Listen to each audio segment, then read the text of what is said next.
दोस्तों, आंखें बंद करके जरा महसूस कीजिए एक हलचल भरा रेलवे स्टेशन, जहां ट्रेनों की सीटियां, यात्रियों की चीखें, कुलियों की हाफती सांसें और चाय की भाप सब मिलकर एक अनोखा संगीत बना रहे हैं। उसी कोलाहल के बीच प्लेटफॉर्म के कोने में एक नन्ही सी परी धूल भरी जमीन पर बैठी है।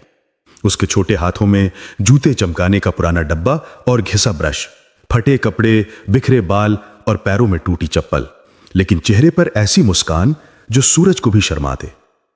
हर गुजरते इंसान से वो मीठी आवाज में कहती है, साहब जूते चमका लूं, सिर्फ 5 रुपए। लोग उसे ऐसे ताकते जैसे वो कोई खिलौना हो। कुछ हंसकर टाल देते, कुछ झड़क कर भगा देते, मगर वो हार नहीं मानती। हर ठोकर पर भी हंसने की जिद रखती है। और एक दिन उसी स्टेशन पर चमचमाती लग्जरी कार रुकती है। उसमें से उतरता है शहर का सबसे बड़ा बिजनेसमैन विक्रांत सहगल। सूट की चमक, आंखों की गहराई और दिल में सालों का दर्द। परी उसे देखकर दौड़ती है, साहब जूते चमका दूं, 5 रुपए। लेकिन विक्रांत उसे देखते ही जमीन पर बैठ जाते हैं और फूट फूट कर रोने लगते हैं। जी हां दोस्तों, वो परी उनकी अपनी खोई हुई बेटी रिया होती है।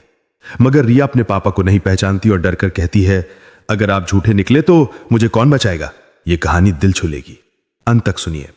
और हां, पहले लाइक का बटन दबाकर चैनल सब्सक्राइब जरूर कर लीजिए। शाम ढल रही थी। स्टेशन पर भीड़ का तूफान। ट्रेनें आ जा रही थीं, चाय वाले चिल्ला रहे थे, कुली बोझा ढो रहे थे। प्लेटफॉर्म नंबर 2 पर वही नन्ही परी मीरा जमीन पर बैठी थी। लोग उसे मीरा ही बुलाते थे। किसी को नहीं पता था उसका असली नाम क्या है। वो हर यात्री से कहती, साहब जूते चमका लूं, 5 रुपए। कुछ अनसुना कर देते, कुछ डांटते, मगर कुछ तरस खाकर सिक्के फेंक देते। मीरा का घर वही स्टेशन, फर्श उसका बिस्तर और आसमान उसकी छत। सुबह से रात तक मेहनत। दिन भर में कभी 10 कभी 20 रुपए। उनसे बासी रोटी या ठंडा समोसा खरीदती, यही उसकी जिंदगी थी। कोई माँ नहीं जो खाना बनाए, कोई पापा नहीं जो गोद में उठाए। जब कोई पूछता, बेटी घर कहाँ है, मीरा बस कहती, मुझे याद नहीं, बस इतना पता है बहुत छोटी थी, रोते रोते यहां आ गई। रात को जब स्टेशन खाली हो जाता, मीरा कोने में सिकुड़कर आसमान देखती। माँ, पापा आप कहाँ हो, मैं अकेली हूं। जवाब सिर्फ ट्रेन की सीटी देती। उसी शहर में रहता था बिजनेसमैन विक्रांत सहगल। उनका आलीशान बंगला। हर रात वो पुरानी तस्वीर देखते, उनकी खोई बेटी रिया की तस्वीर। सालों पहले एक मेला था। विक्रांत की पत्नी नेहा रिया को लेकर गई थी। भीड़ में पल भर को हाथ छूटा और रिया गायब। पुलिस खोजती रही मगर कोई सुराग नहीं। विक्रांत की दुनिया उजड़ गई। नेहा सदमे में चली गई। दोनों अलग हो गए। विक्रांत रोज भगवान से बस यही मांगते, मेरी रिया लौटा दो। अगली सुबह स्टेशन पर हमेशा की तरह हलचल। मीरा जूते चमका रही थी। तभी विक्रांत की कारों की लोग फुसफुसाने लगे, अरे सहगल साहब आए। विक्रांत प्लेटफॉर्म पर पहुंचे। नजर मीरा पर पड़ी। धूल भरा चेहरा, बिखरे बाल, लेकिन आंखें। विक्रांत का दिल थम गया। मीरा दौड़कर आई, साहब जूते चमका दूं, 5 रुपए। विक्रांत झुके, चेहरा देखा। दिल ने कहा, ये आंखें रिया जैसी, लेकिन दिमाग ने रोका, नहीं ये कैसे हो सकता है। फिर भी पूछा, बेटी मां बाप कहां। मीरा बोली, साहब मुझे नहीं पता, स्टेशन ही मेरा घर। विक्रांत की आंखें नम। उन्होंने जेब से नोट निकाले, रख लो, आराम करो। मीरा लौटा दिए। नहीं साहब, भीख नहीं, मेहनत का पैसा। विक्रांत हैरान, इतनी छोटी बच्ची, इतनी बड़ी बात। उन्होंने सहायक से कहा, इस पर नजर रखो, मुझे सब जानना है। रात को विक्रांत पुरानी एल्बम देखते रहे। रिया की तस्वीरें, गोल आंखें, मासूम मुस्कान। फिर मीरा की आंखें याद आईं। ये इत्तेफाक नहीं। दूसरी ओर मीरा कोने में बैठी पैसे गिन रही थी। 30 रुपए बने, आधे खाने पर, बाकी डिब्बे में। सपना था, एक दिन पढ़ूंगी, बड़ा इंसान बनूंगी। कुछ दिन बाद विक्रांत फिर आए। मीरा जूते चमका रही थी। विक्रांत ने जूते आगे किए। मीरा झुककर काम करने लगी। विक्रांत पूछा, नाम क्या। मीरा मुस्कुराई, मीरा। विक्रांत ठिठके। रिया को भी मीरा बुलाते थे। आंखें नम, कांपते स्वर में पूछा, किसने रखा नाम। मीरा बोली, साहब सब यही बुलाते हैं। असली नाम कोई नहीं बताया। विक्रांत के पैर तले जमीन खिसक गई। फ्लैशबैक में विक्रांत और नेहा खुश थे। रिया 5 साल की, सबकी लाडली। एक शाम नेहा रिया को मेला ले गई।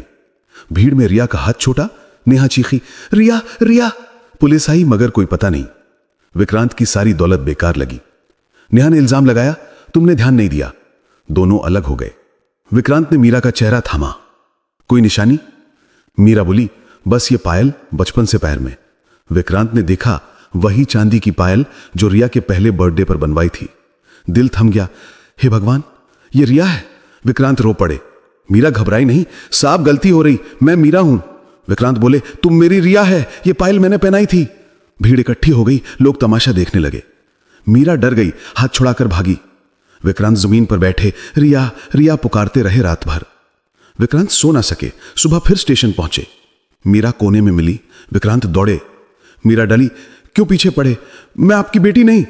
विक्रांत हाथ जोड़े, एक बार बात मान, अगर तू रिया नहीं निकली कसम खाता हूं परेशान नहीं करूंगा। मीरा चुप हो गई। विक्रांत बोले, डीएनए टेस्ट करवाते, सच सामने आएगा। अगर तू मेरी बेटी निकली इस नर्क से निकालूंगा। मीरा डरी, अगर आप झूठे निकले मैं कहां जाऊंगी? विक्रांत ने हाथ थामा, भगवान की कसम धोखा नहीं दूंगा। अगर बेटी नहीं भी निकली तुझे गोद लूंगा। मीरा की आंखें नम। पहली बार किसी ने अपनेपन से देखा। उसने सिर झुकाया। अब चलिए। कार में मीरा खिड़की से बाहर देखती रही। विक्रांत उसे देखते रहे। अस्पताल पहुंचे। मीरा ने हाथ पकड़ा। अगर मैं आपकी बेटी निकली कभी छोड़ोगे नहीं? विक्रांत ने माथा चूमा, कभी नहीं। टेस्ट हुआ, रिपोर्ट आई, डॉक्टर मुस्कुराए, मिस्टर सहगल बधाई हो, ये आपकी बेटी है। विक्रांत फूट पड़े, रिया मेरी गुड़िया। मीरा लिपट गई, पापा सच में मेरे पापा? विक्रांत ने नेहा को फोन किया, नेहा रिया मिल गई। नेहा रो पड़ी, दौड़कर अस्पताल आई। रिया को देखकर पागल हो गई। रिया मेरी बच्ची। माँ बेटी गले मिली, पूरा स्टाफ भावुक। रिया बोली, मम्मा मुझे लगा आपने छोड़ दिया। नेहा ने चूमा, हम ढूंढते रहे, भगवान ने मिलाया। विक्रांत, नेहा, रिया तीनों गले लगे। लोग तालियां बजा रहे थे। विक्रांत ने आसमान देखा, शुक्रिया भगवान। रिया ने हाथ थामा, अब कभी अलग नहीं होंगे। तीनों बोले, कभी नहीं। कभी कभी जिंदगी बिछुड़ाती है मगर सच्चा प्यार फिर मिलाता है। विक्रांत, नेहा, रिया की कहानी यही सिखाती है, खून का रिश्ता और दिल का प्यार सबसे बड़ा होता है। दोस्तों, कहानी अच्छी लगी तो लाइक करें, कमेंट में बताएं आप भारत के किस कोने से देख रहे हैं।